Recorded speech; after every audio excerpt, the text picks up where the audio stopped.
you want to hide your profile picture on Twitter or make it private so only selected people can see it?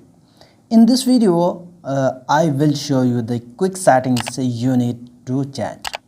First of all, I request all of you to subscribe and hit the bell icon for more technical tips, tricks and secret hacks.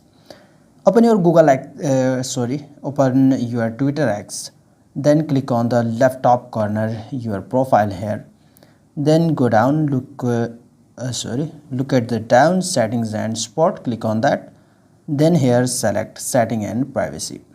Alright, then here you just need to click on privacy and safety. After here, click on the first option, audience and tagging. Once you come here, then you need to choose or turn on this option, protect your post. Just enable this one.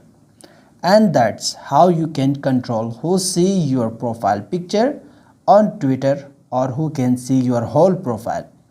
Don't forget to like this video if it helped you and subscribe for more social media tips.